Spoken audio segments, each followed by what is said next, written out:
In late April 2025, international headlines quietly celebrated a scientific milestone. After years of research, geneticists announced they had successfully revived viable embryos of the extinct dire wolf, the legendary predator that once roamed North America over 10,000 years ago. They called it a triumph of de-extinction science, a way to restore lost ecosystems. But some experts raised the alarm. If we can bring back an apex predator, what else are we willing to revive? And more importantly, what happens when they evolve beyond our control? It was just weeks before, on February 16, 2025, that a man appeared out of nowhere, disoriented, bleeding, and screaming the same phrase in every language known to man. Stop them before they bring the old beasts back. Stop Project Rebirth before it's too late. This is the story of the time traveler from 2083, and the warning we were never supposed to hear. On February 16, 2025, reports began to trickle in. A man, disoriented, barefoot, his clothes torn and burned, appeared in multiple cities around the world. In London, in Tokyo, in New York. Witnesses claimed he spoke perfect English, Japanese, Spanish, sometimes all at once, as if his mind was splintering. They said his eyes were bloodshot. His voice cracked as he repeated the same phrase over and over. Stop them before they bring the old beasts back. Stop Project Rebirth before it's too late. But here's where it gets strange. Within 48 hours, every online post, every photo, every video showing this man disappeared. News reports were scrubbed. Accounts were suspended. Even police logs from that day are missing. Some say he never existed. Others believe he was erased. But according to leaked documents, he claimed to be from the year 2083, and that mankind's end had already begun. The man identified himself as Dr. Elias Horn, a former official in the United Earth Temporal Science Division, what we once called the Kronos Initiative.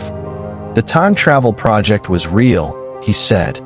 Funded by world governments in the late 2050s, it was meant to explore limited temporal jumps. But after a disastrous test caused what they called temporal fallout, the project was shelved. But not before something else began. He spoke of Project Rebirth, an even darker initiative. It started with good intentions, reviving extinct species, restoring ecosystems. But military agencies saw an opportunity. Why just bring back mammoths when you could engineer them to be smarter, faster, obedient? Dinosaurs, saber-toothed tigers, dire wolves, all reconstructed, their genes spliced with modern apex predators. The public never knew. The experiments were done in hidden biovaults deep in the Siberian tundra, the Amazon basin, and the deserts of Africa. But by 2076, something went wrong. The creatures, they call them neofauna, broke free. They weren't just animals anymore. They could strategize, set traps, hunt in packs, and they hated their creators. By 2080, the world had fallen. Major cities were overrun. Governments collapsed. Humanity became prey in its own world. Dr. Horn claimed he survived in hiding. But he had one chance left. The prototype time travel device stored in an abandoned research facility, Facility Omega. But there was a problem. Facility Omega was no longer human territory. It had been taken over by them. He described his final days. Creeping through dark corridors, avoiding packs of intelligent panther-like creatures that had nested inside the facility. The walls were clawed. The air was thick with the stench of death. They knew he was there. They hunted him. Every step toward the time machine was a battle to stay alive. But somehow he made it.